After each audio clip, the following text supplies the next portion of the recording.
Facebook. Thank you for joining. Hi, everybody. I'm sorry. Hold on. My laptop, for whatever reason, and I don't know why, it did not adjust the time. So it didn't do what it usually does for me to start my show. It gives me a nice little countdown and everything. Okay. Hi, welcome to Business Mindset with Shea Boss. I am your host, Angela Middleton, aka She a Boss.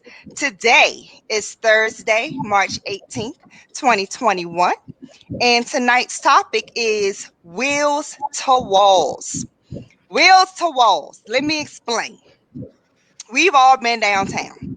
We've all been to that spot where you had truck spots or vending spots or pop-up spots. We're talking to those business owners today. We're talking to a young lady who owns a truck. We're talking to a young lady that's getting her truck ready and going to pop-up shops. And we're talking to a gentleman who had he was downtown with a display vending table, and now he owns his own brick and mortar warehouse. So we're going to get knowledgeable in how you get from a table, from a truck, or to a truck to a brick and mortar. Whatever series you're trying to get into, I have it represented for you today. Okay, so I have Miss Brittany Yates from the Grindhouse ready to join us. Hi, everybody. I have Miss Tanisha Whitaker from Changing Threads Mobile Boutique. Hi, everyone. And then I have Mr. Furqaan Mosley from the Embroidery store. Hello, everybody. All right. So those are my three co-hosts for today. So welcome. Thank you all for agreeing to come on to Business Mindset with Shea Boss, particularly you, Tanisha, because I just called you the other day. Like literally. I'm like, girl, please don't blame me. Just blame my heart. Or don't blame me. You know the saying. I don't know how would it Charge it to my head, charge not my it to heart. my head, not my heart. There you go. Say, because My heart, right. no love lost at all. I supported you highly No love lost during the 2020 pandemic, and that's where I really started noticing all of the different trucks that was coming online because of the pandemic. We couldn't go to the stores anymore. They was closing down the stores. So a lot of people were doing the pop-up shops, very small, quaint little places. And then I seen this mobile boutique and I was like, you better go, girl. I've never seen that before, ever. So I was looking at my picture and I was like, crap, I bought dresses and stuff from her. Why didn't I think of to call her and add her? So I was so grateful for Miss Changing Threads Mobile Boutique to join us today. So we have a full house of everything that you need to know. So as always, I want to start with ladies first. And since I was talking with the Changing Threads, I'll point the finger at you first and ask you to introduce yourself and tell us a little bit about Changing Threads and how you got started, when you got started, and how did you come up with that name, Changing Threads? Okay. Again, my name is Tanisha. I am the owner and operator of Changing Threads Mobile. We actually got started in 2016, and the idea started from myself and my best friend. her name started with a C, my name starts with a T. So we were thinking CT, and then we came up with Changing Threads. We originally started actually selling Moolah Road and Paparazzi, which were at the time popular MLMs. And then unfortunately life changed for her, but I continued on and I started wholesaling. And then ultimately now as well, I offer my own custom items and creations. The idea just came from our love of hustle. I mean, in this day and time, everybody has to have that extra income coming from somewhere. Nothing is guaranteed. Mm-hmm. So that's how it started. And then it just evolved over time to the point now that another girlfriend and I are starting a business offering the blanks because we do sublimation items and so forth. So we're starting what we call blank shop, so that individuals that craft or do custom items like we do, because you can't buy these items in store, you can buy them from us. So what you're seeing right now is my Changing Threads website, where I offer my items, and I do monthly craft events. So you can see there our drink up event and our paint night. We actually had an event where we made glasses such as the one I'm drinking from today, where I mailed out the products to everyone, and we did it via Zoom, or you could come to my home, stay safely and social distance, but and make that item to take home with you. But what can I say? I have a love for interacting with people, even though I'm an introvert. So I'm an extroverted introvert. When I'm in the business setting, I can chat you up all day. But trust me, you catch me on the street, you like, ain't that the girl with the pink truck? I'm like, oh, hi. She don't have nothing to say. It helps me get out my shell. And I find that is always the same temperament. Like everybody that I've been talking to, they was like, I'm totally an introvert, but this makes me come out of my shell and get more involved with the people. And I was like, wow. That's awesome. Okay, thank you, Miss Changing Threads. So the C came from one initial, and then the T came from the other initial, and y'all just made words to match it. That's yes, unique. Ma'am. That's unique. It was. It's kind of like I was thinking Assured Business Office Services. So business office services was done. Like I already knew I was going to do that, but I wanted my initial. Originally, I wanted my name, Angela's Business Office Services. I was like, not so much. So I was like, okay, I want an A, obviously, because I wanted that tagline, A Boss. So yeah, I just thought up some words or had friends think up words for me. And yeah, that's how I came up with Assured. So good. Thank you. Miss Brittany Yates. All right. From the Grindhouse. Yes. Hey, everybody. So again, my name is Brittany Yates, and thanks for having me. I'm really excited to chat with you guys about your businesses and about mine. I am what some people would call a passionate serial entrepreneur. I've had so many, different businesses. I've done business consulting, business coaching. I've done clothing brands. I've done a lot. But we are here to talk about the Grindhouse, which is my latest business venture, and it is something that I truly enjoy. The Grindhouse is a business that I started in 2019, but the idea came about in 2011. So it was a long time ago when I thought about the idea for the Grindhouse. I was sitting in a coffee shop when I was in undergrad, and it was all of these people around, and everybody was kind of doing the same thing. They were doing homework, they were working on businesses, and everybody was surrounded by like a cup of coffee. They was eating their little sandwiches and salads and all that kind of stuff. And so being in that atmosphere, I was like, it really makes me feel productive. Like I like the whole vibe of everybody doing the same thing, even if they're not physically touching or talking to the other person, just knowing they're doing the same stuff. And so that's kind of where the idea came from. And so the Grindhouse, the name came from grind as in grind, and then grind as in hard work. And so the name is twofold. So it's like a play on words. And so I'm just really excited about the Grindhouse. And I think one of the things that makes us different is, though we do love coffee, I always tell people it's where coffee meets where coffee meets creativity, because we want to help you pursue your dreams, whether your dream is, to be an entrepreneur or to be a housewife or whatever your dream is. We want to help you pursue your dream by way of sitting around and drinking a cup of coffee.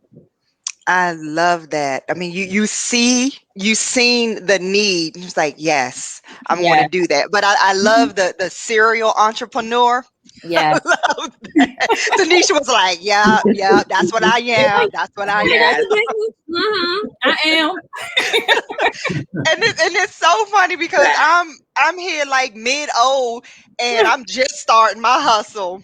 Listen, it's never too late. Exactly. I was just about to say that, but it's whenever you get whenever you're guided to do that, then that's what you do. Regardless if it's because I'm gonna have some youngins on here at some point. I already have them scheduled, but the little babies are already in the business mindset. They already in the mix. Already in the mix. So. And then all the way to starting in the 60s and 70s. So whatever time is for you is for you. It's for you. Yeah. So I appreciate that. So that debonair voice y'all heard over there. that's our next co-host. Okay. Mr. Furqaan Mosley, how you doing, sir? I'm great. How's everyone? Like to just tell you a little bit about where we started from at the embroidery store. We've been in business for 20 years. It'll be 21 years in July.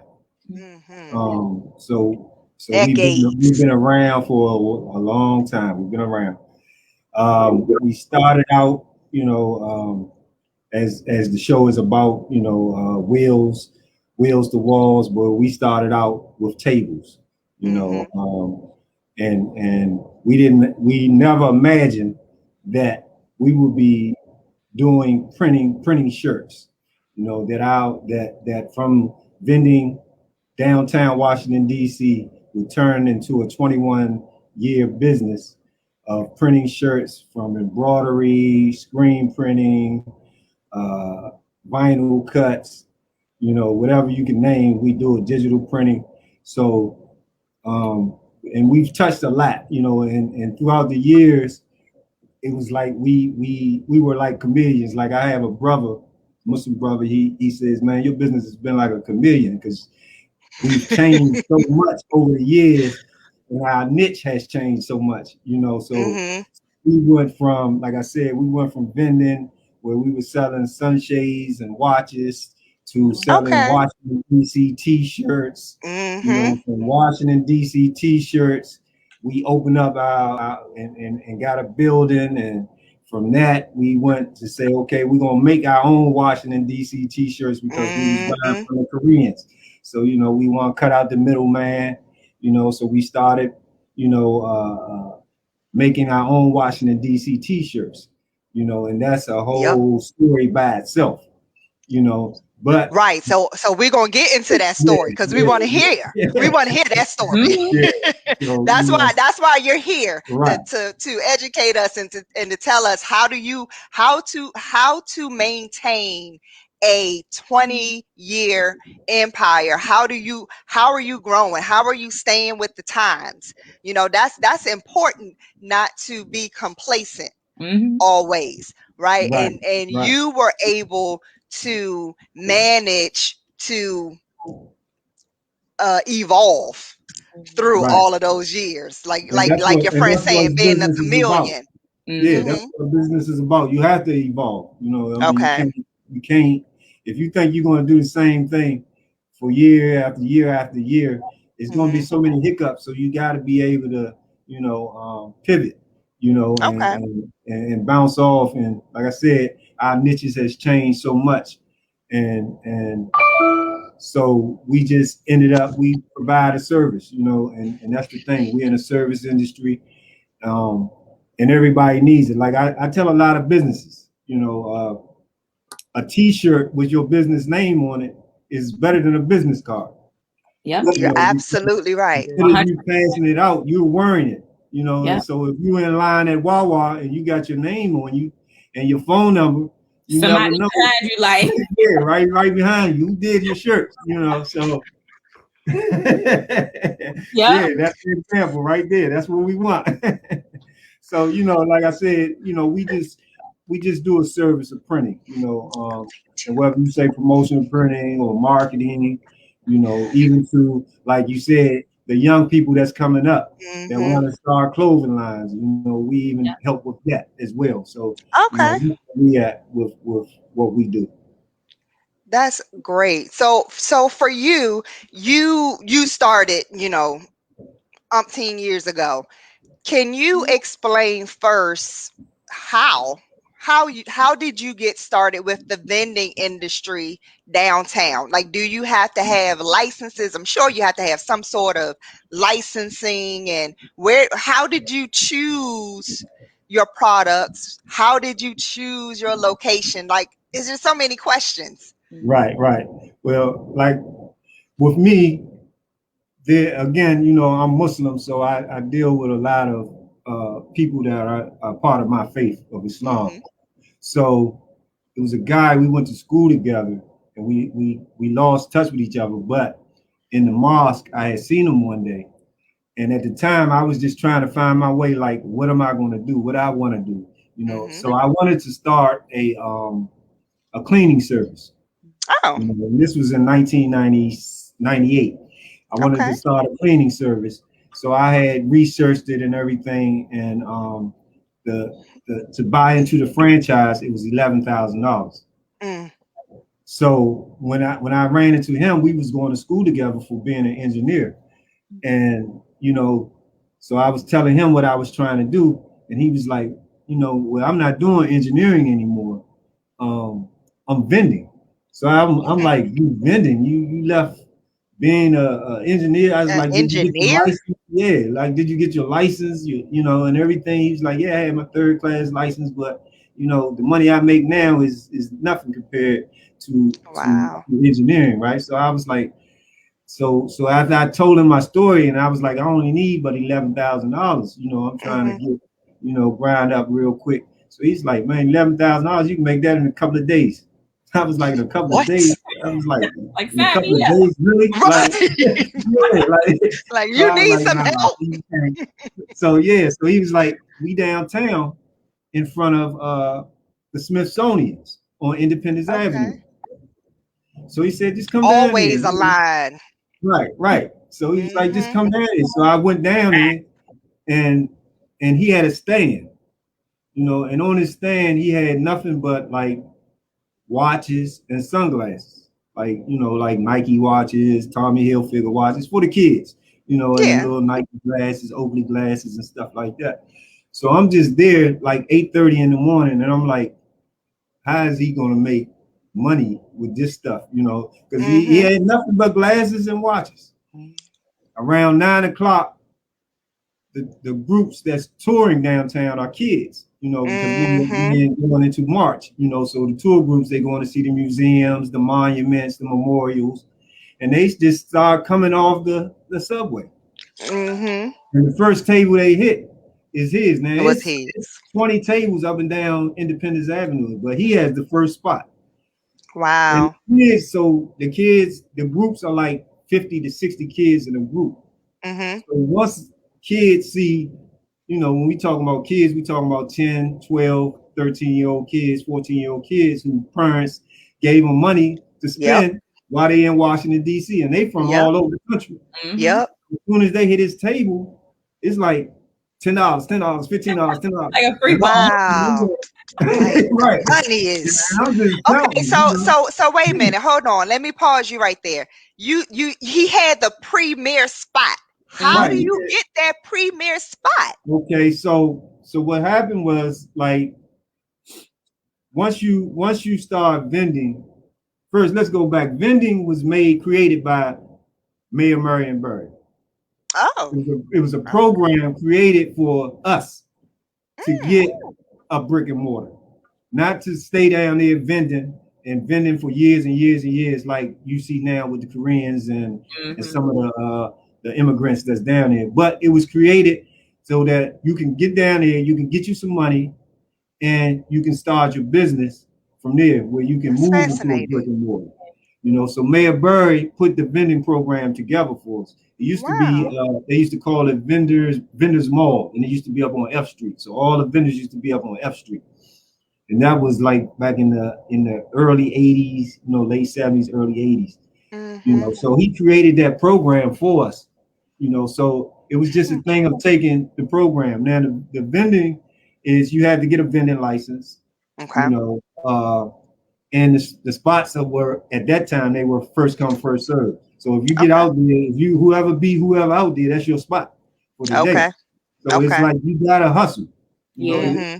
You gotta hustle. So again, back to the guy, he gave me my start. He was like, well, if you want to do this, we can do a table together. So he had me on the table and I was selling stuff. We did the table together, split it at the end of the day. So we may split $1,000. He give me $5, he take $5 off the table. And that lasted for about a month.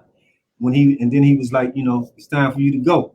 You gotta find your own spot. I done showed you how to do it. You got your license, your vending license and everything. So my thing was, okay, where am I gonna go at downtown? Mm-hmm. Where I'm away from him.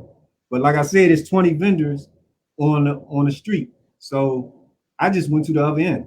I said, well, we're gonna take the other end. You got this end first spot. I'm gonna go Right. That's smart because they have to come around both they gotta sides. come back. So I went and got a guy, and he went in with me, and we just, we because we, kind of more disciplined than a lot of people because we get up, pray early in the morning, 4 o'clock in the morning. We were always able to beat whoever was Everybody trying to get the else. spot out. We out there already. We out there 4 o'clock in the morning. With the Wow. table set up. So we started that, and then from that, we just used to look. I'm always an observer. So I always it was always Koreans beside me with T-shirts, and they were selling T-shirts for three for $10, and I just couldn't understand how are they making money selling T-shirts 3 for $10, and I never could understand it. But when the kids, because we just had shades, we didn't have T-shirts, so when the kids would hit their stands, they was buying T-shirts, the little Washington D.C. mugs, Yup. all kinds of stuff, So, and I'm just sitting there like, how are they making money? Right. And then Right. one day I just decided to say, man, I'm gonna get me a bunch of T-shirts just to see what happened. And Okay. lo and behold, the T-shirt money was more than the Then the sunshade glasses.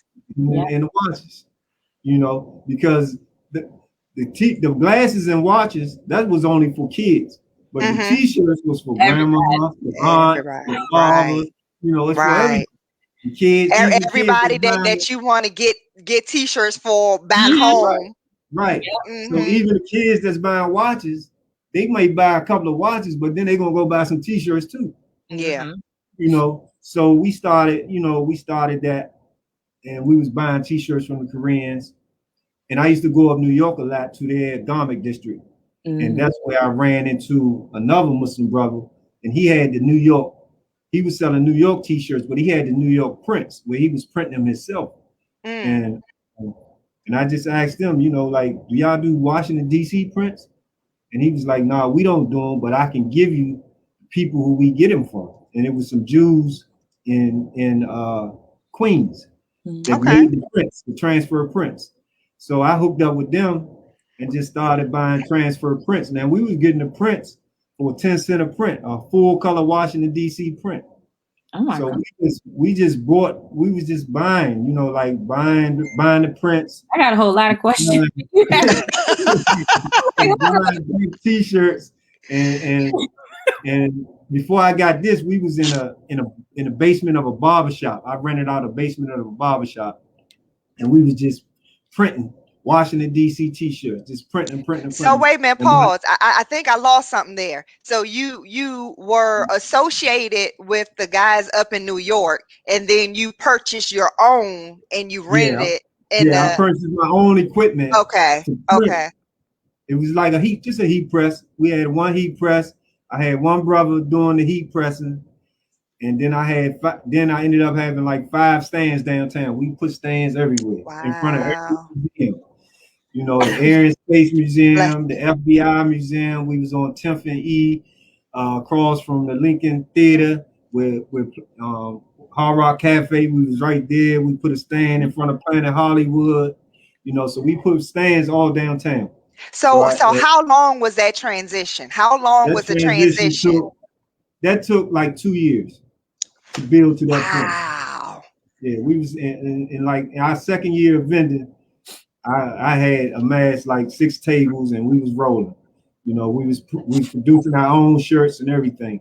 You Mm-hmm. know, and then 9/11 hit. Mm. So when Yeah. 9/11 hit, Yeah. there's no more tourists. But I had Yeah. I had 6 vending licenses, and DCRA at that time they were trying to get rid of some of the vendors. They was bringing in this new business stuff that they was doing downtown, called bid. So they was trying to get rid of some of the vendors, the people uh, that were owning the buildings down there. They didn't want the vendors in front of their buildings. So it was a big thing. So they Mm-hmm. changed the price of the vendors. The vending license was $1,500 a year. Then they changed it to $3,500 a year. You know, and plus penalties when you don't pay it on time and all that. So I had 6 vending licenses, and we would always renew our vending licenses in April, right Okay. before the deadline of tax season. You know, Mm-hmm. instead of renewing them earlier, but because there was no money down there, and I had amassed a lot. I had opened up. I had moved from the barber shop. I had opened up the embroidery store, which was called Bismillah Ink, or Bismillah Silk Screening and Embroidery at that time. Mm-hmm. And we had just bought an embroidery machine. We had bought a silk screen machine. So we was ready to go for the next season, but it Mm-hmm. wasn't no Okay. people, and I had amassed a lot of overhead. Mm. So money that we was making, we was putting into that, but we wasn't making any money. Okay. So this is where the chameleon stuff came in, and networking with people that I know. So I Yes. got all this equipment. Now I got to use this equipment. Now Mm-hmm. it's slow. I don't have no customers or anything. I'm going out passing business cards out to businesses, but that's not bringing in no money because I'm brand new to it. Mm-hmm. So I had to go reach out to some of the guys that I know, like All Days, Yep. Extraordinary, Casino Sports. So at that time, urban wear in Washington D.C. was big. Everybody wanted to be an urban designer, and Yep. embroidery was big. So Mm-hmm. I just started hitting their doors, and I was like, and telling them, look, I do embroidery. Mm-hmm. I do silk screening. So they started bringing in, their stuff for me to do. And like I said, I had All Days. I was doing some of their stuff. Extraordinary, that was one of my biggest clients. Casino was one of my biggest clients. So So you're I had kind of like the wholesaler for those right. I started printing stores, for them. kind of like the middleman of what they're Yeah, selling. Okay. right. And I started printing for them. Their Okay. designs and everything on their clothes. Uh-huh. I was the one that's putting their designs on their clothes. Okay. And Okay. they were in turn selling it to the public. Yeah. So that's what I started doing. So I built up a nice clientele with that, and we did that for about 4 or 5 years. Mm-hmm. Just doing urban gear, urban clothes, uh, and then the bottom fell out the urban clothes because things changed. Clothing changed. People wasn't wearing the big sweatsuits and the Sabiato sweatsuits, and Right. they started wanting to go with tight shirts, and they didn't want Mm-hmm. all that embroidery no more. So now it's like these stores, all the stores that you used to see in the city, they started closing down because That's when true. nobody buying this stuff. Now, once they started closing down, now I'm not making any money no more. So Right. now I have to change again. But I'm Okay. a football coach, so I'm in some good places. You know what I'm saying? All the time. Right. Networking is key. Yeah, so my kids, Yes. I got my young boys, they growing up. I got them in football, basketball. So I end up coaching football and I'm there. So now I'm like, oh, these football teams and basketball teams, they need stuff printed. So I started Everybody. going All to the them. team. All that.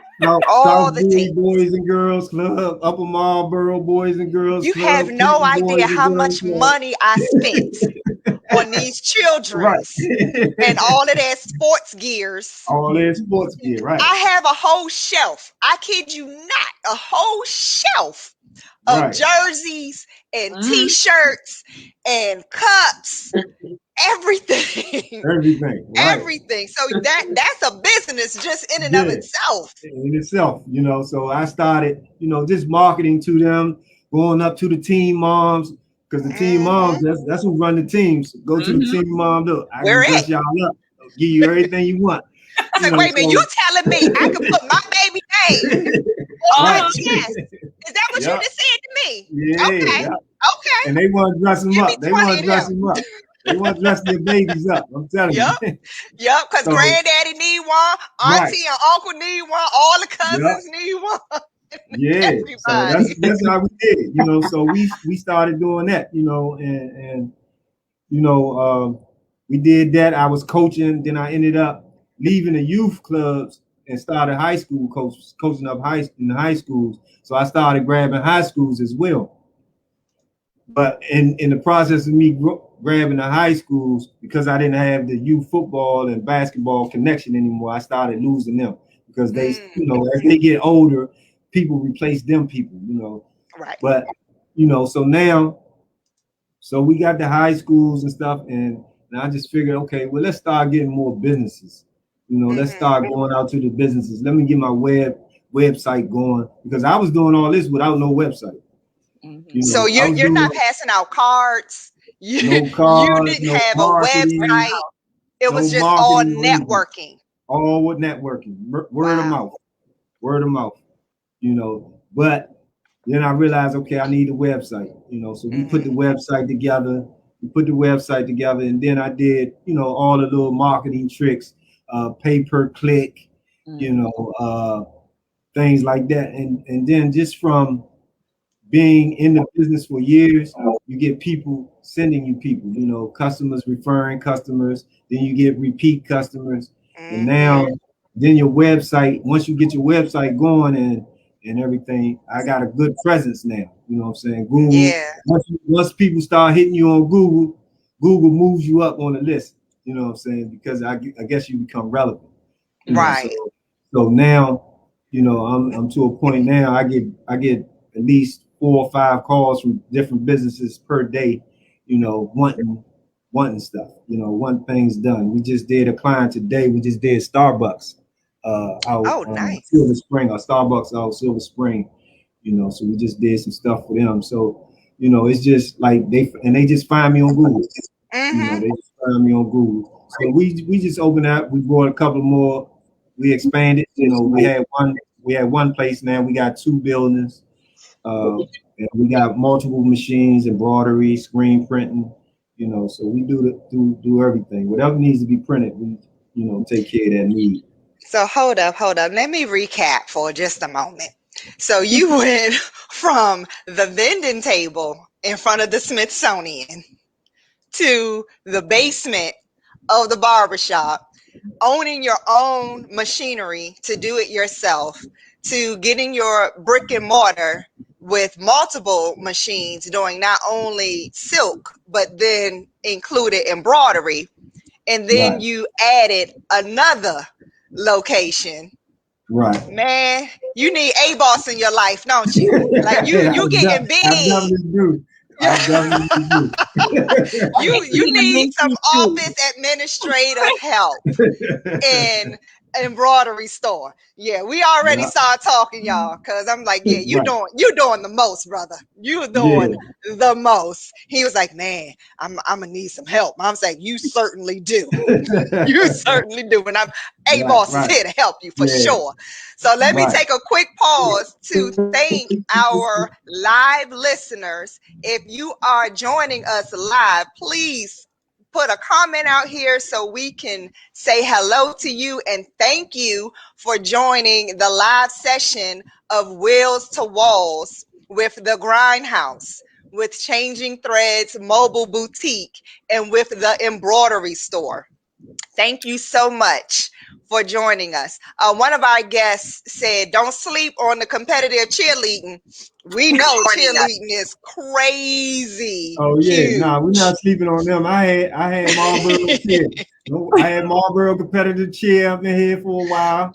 Right, You know, right. we had what Crimson, the Crimson cheer team. You know, so we had a couple of cheer teams in here. So wonderful, wonderful. Yeah, so we have our guests joining us. Thank you for joining us. Thank you so much. Hey, great job. Very informative indeed. So let's move to Miss Brittany. Miss Brittany, did Yes. you just start tell me your story. Did you just start your Grindhouse? How did you start? So it's funny that we segue into me because my story is kind of similar to the last one. So I was like over here writing notes like I seen your pen moving.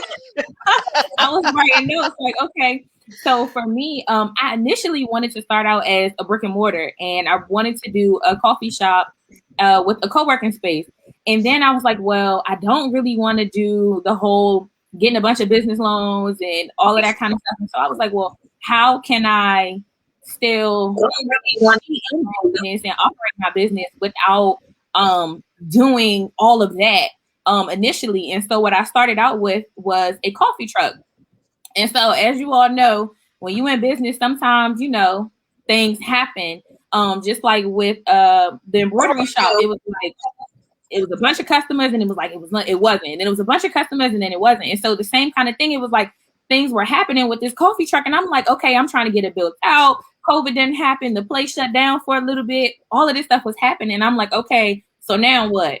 So I started to do pop-up shops. I'm doing pop-up shops once a month where I'm offering coffee and tea tastings. And so people can come out and they can taste the coffee and tea that we offer to see what they like, right? And then when they see what they like, they can buy what they like. See, she has the coffee and the tea. And so I was like, at first it was kind of like, oh man, like I really want to hurry up and get this truck going. But I realized that when we did the soft launch and we had the pop-up, I was like blown away by the amount of people that were like, we have been looking for Black-owned coffee forever. So when you start this truck, like I'm gonna come to these pop-ups, but when you start this truck, you're gonna get all my money. And so I was like, okay. Yes. And so I think that so that's kind of how we started. So right now we're in like the pop-up phase. We're doing monthly, we're doing tasting, and we're doing vending events, like different markets. So actually this weekend we're gonna be at Charles County Matters Market.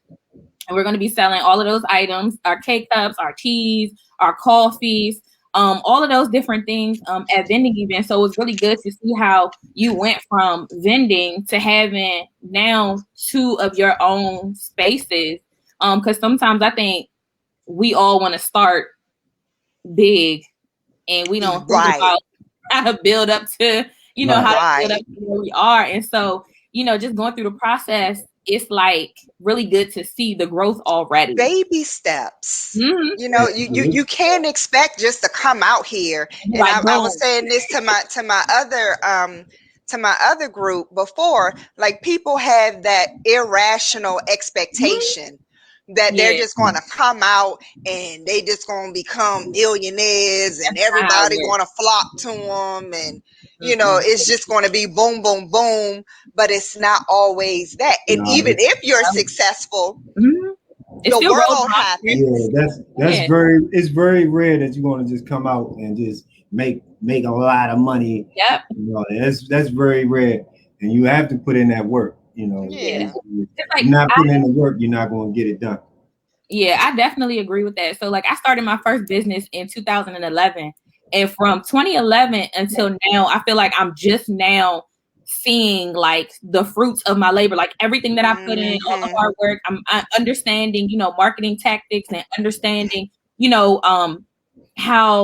how good it is to network with different people. And just like when we first started off and we were talking about introverts, I am like, I can be behind the scenes forever and I don't need to talk in front of people. But when you start a business, that's not an option for you anymore. It's not an option for you to just not talk to people. And so just over time, being able to be boisterous about my business and do things like this, it's like, it's baby steps and it takes time. That's kind of where the Grindhouse is, and I'm really, really, really excited about it. Like really excited. Good. I'm glad, and I put these three together for a reason because I seen that that pen was hitting that pen. I mean, that pen was hitting that paper because you're taking notes, and that is the true epitome of someone that is willing to grow.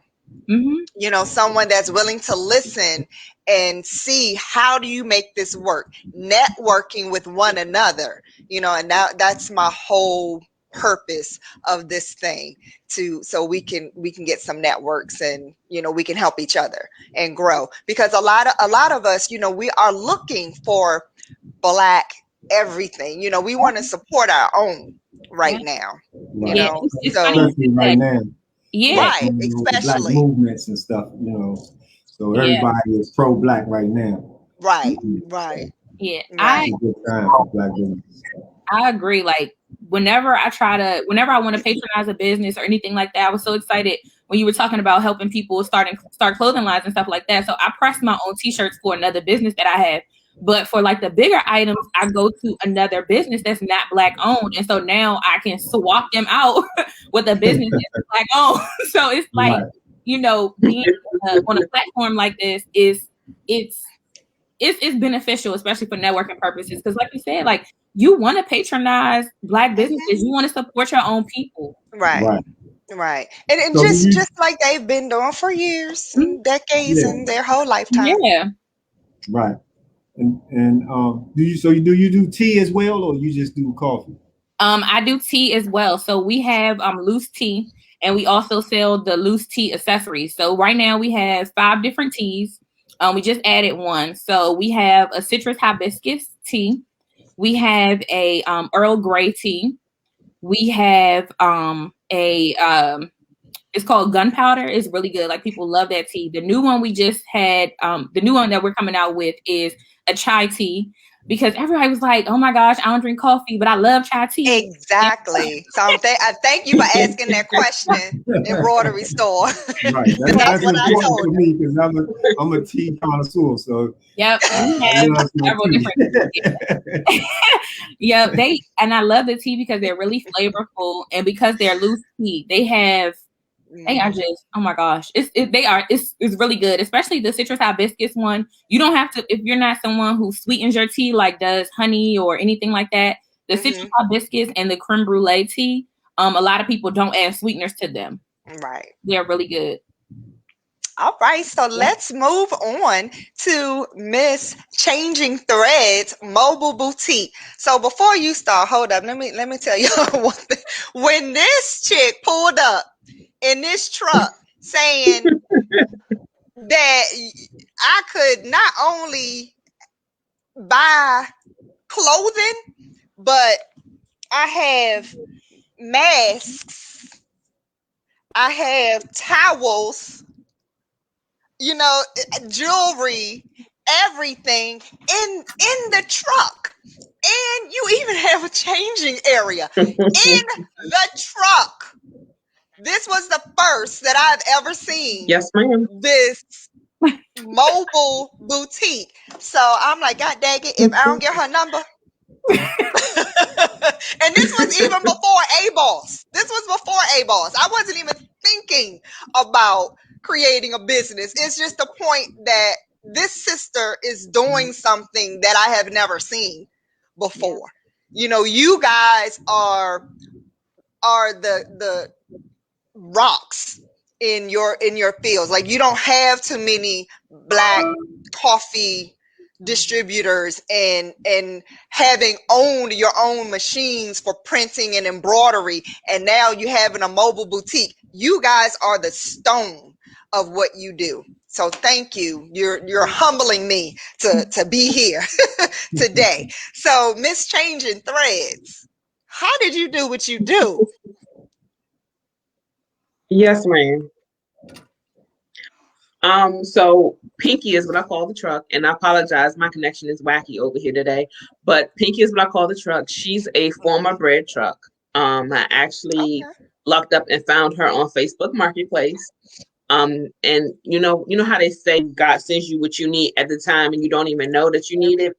I actually Yes, ma'am. wasn't working at the time, so I'm a full-time employee, part-time entrepreneur. Maybe want to Mm-hmm. call it full-time, both because I'm exhausted most days, but I found on Facebook Marketplace. My husband's like, "All right, here's the cash," and I literally got it, brought it home, had my cousin. All right, let's do this paint job. Let's put you could, outside in the street at midnight, hanging walls, drilling drills, and all this other kind of stuff.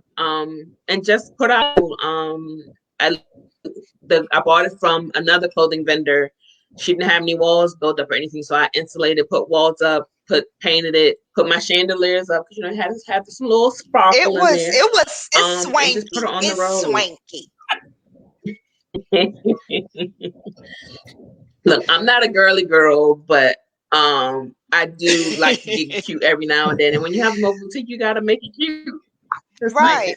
Okay, so you lucked up, you But said, and you I purchased got your truck.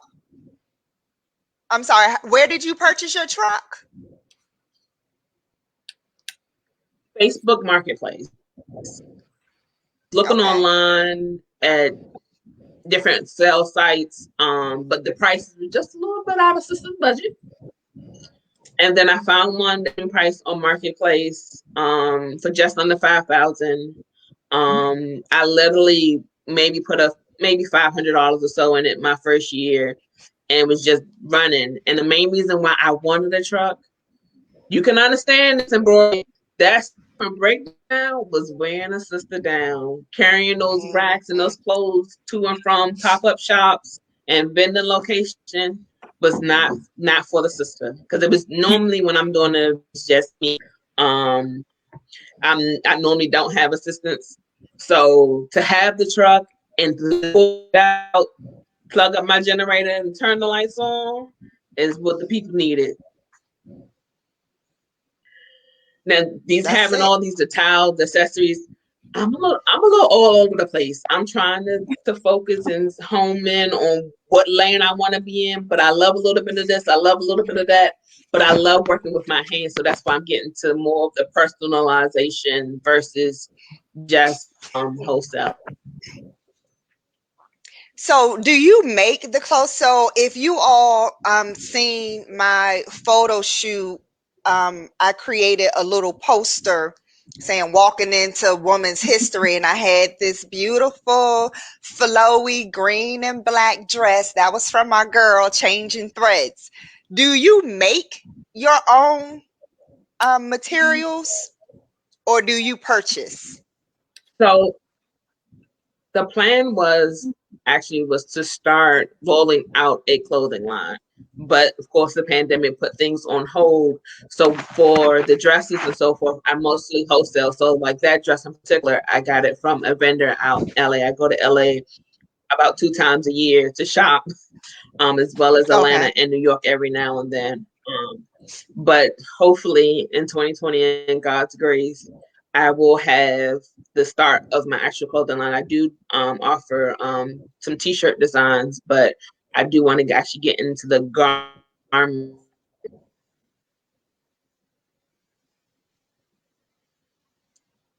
I must be okay.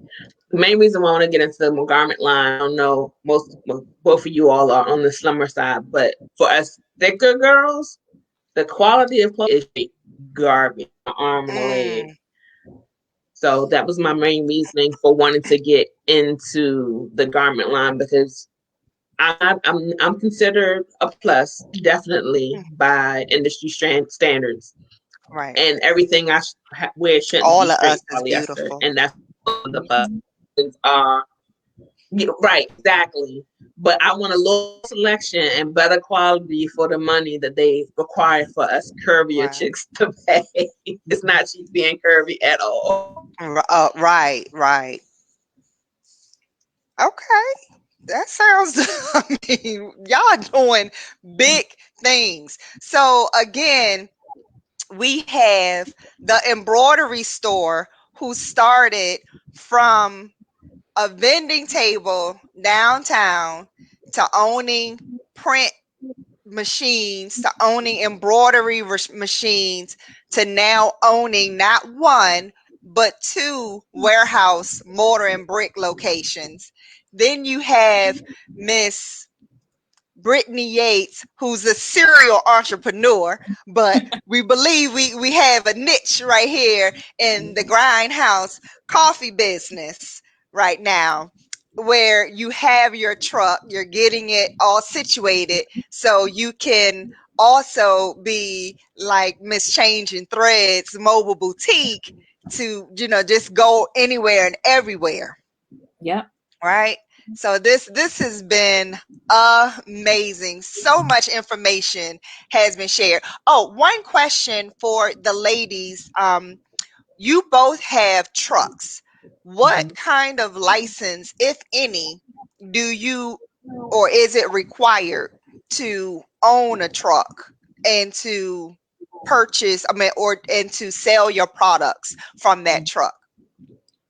Um, so for mine, it may be different. I think it's different. I know it's different per county, but in Mm-hmm. Charles County, the way they do it is you actually have to have your truck built out before they do your paperwork because they want to Huh. inspect it to make sure that your truck is set up properly on the inside. So Mm-hmm. it has to go through like health department inspections and all of those and permits and all of those types of things.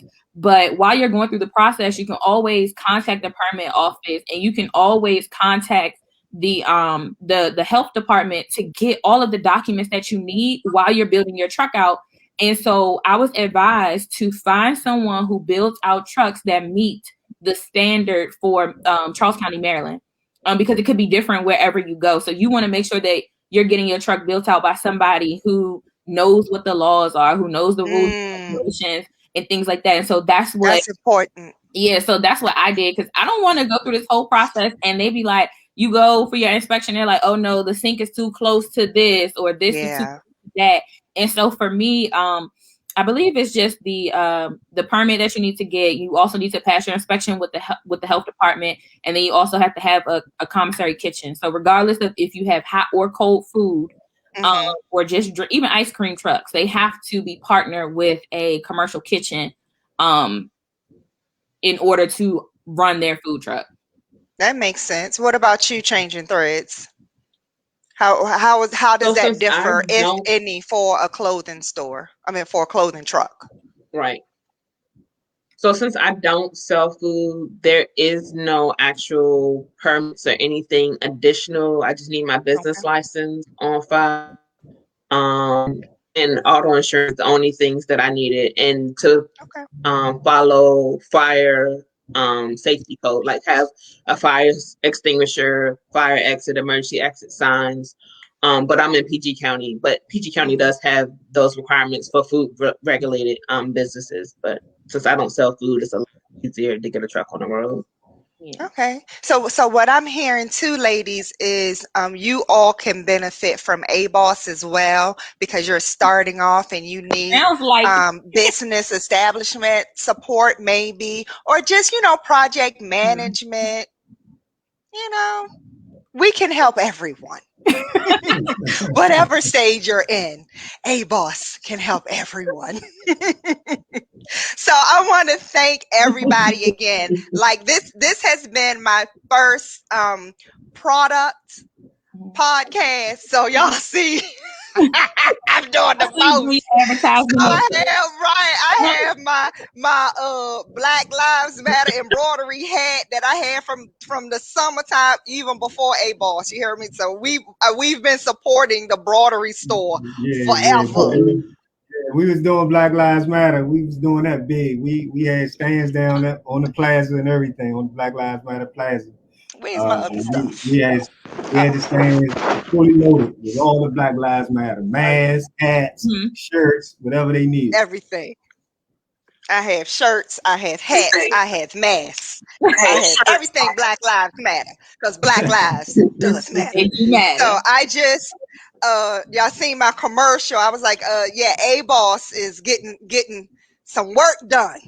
So we ready. I have my jackets.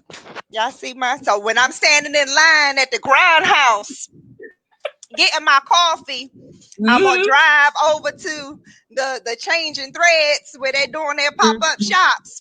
And then I'm gonna go back to the embroidery store and give me some more marketing materials. Because that's how we roll. That's how we roll. So thank you again. That's how we roll. So let's go around and I want you all to share how everyone can get in contact with you. Miss Changing Threads, since you are on the screen, you first. How can we get in contact with you? As you can see on the screen, our website is cthreadsmb.com. We're also on Facebook and Instagram at cthreads mobile boutique. Or you can email us at cthreadsmb@gmail.com. Awesome. Thank you so much for joining us. Miss Grindhouse, how can we get in contact with you? So you can get in contact with us via our website at thegrindhouseusa.com. And I want to point out the USA because we will be all over. I know that's right. Okay. Claim it. This is just the United States of America location. Okay. You can also contact us via email at info@thegrindhouseusa.com, and Facebook and Instagram is at thegrindhouseusa. Awesome. Thank you so much for joining the Business Mindsets with Shea Boss and Embroidery Store. How can we get in contact with you? Yeah, we can get contacted right here. We at 301-357-4418. You can visit us on the web at www.theestoreprinting.com. And you can send all of your artwork or anything to artwork.estore@gmail.com. Awesome. So tonight's show was Wheels to Walls. We talked to 3 business owners, 3 CEOs, 3 presidents, 3 stone builders in their own rights of businesses, from the vending tables to owning your own trucks to now the brick and mortar and owning your own machinery. So let's not forget this, because you don't just have a store, but you are the wholesale for those that have stores. We the manufacturer. Thank you. We the manufacturer. We're gonna print and service all your printing needs, whatever you have. There we go. So again, do you only do you only do clothing printing, or do you do printing on cups? Do you do any? We don't get too much into the promotional printing aspect of it, like cups, pens. We don't offer that service, but we do offer the service of bags, hats, t-shirts, sweatsuits, sweatpants, uniforms. Again, from any sport. From, like, we ain't gonna leave the cheerleaders out. From cheerleaders, football, don't leave the cheerleaders basketball, soccer. So and things that we can't do, like what you just asked for, we can make it happen for you. So we try not to let nothing get out the door. If it comes in the door, we're gonna try to provide a service. Like, I know a guy. Don't worry about it. I'll take care of it. I got you. I love it. It's about us supporting one another, like one of our watchers just said. So again, thank you so much, the Grindhouse. Changing Threads and the embroidery store for joining Business Mindset with Shea Boss and for educating us with your story and how to get to where you are, because a lot of people just want to get to where you are. So we all are in the mindset of, global thinking and, doing big things, but you have to stair step sometimes. So again, thank you all so much. I wish nothing but joy and luck for you. And to next time, we will be marketing everything for everybody. Everything for everybody. So again, thank you so much. You can get their information on the Facebook Shea Boss page. We'll have all of their information, page or group, or YouTube. I'm out there. YouTube Shea Boss. Facebook group, Shea Boss, Facebook page, Shea Boss will have all of their information, and you can go directly to their websites, their Facebook groups, their YouTubes, Instagrams. We all over social media. So thank you so much again. Thursday at 6 o'clock, we'll be back next week with Business Mindset with Shea Boss. God bless. Thank you God bless. guys. Peace out.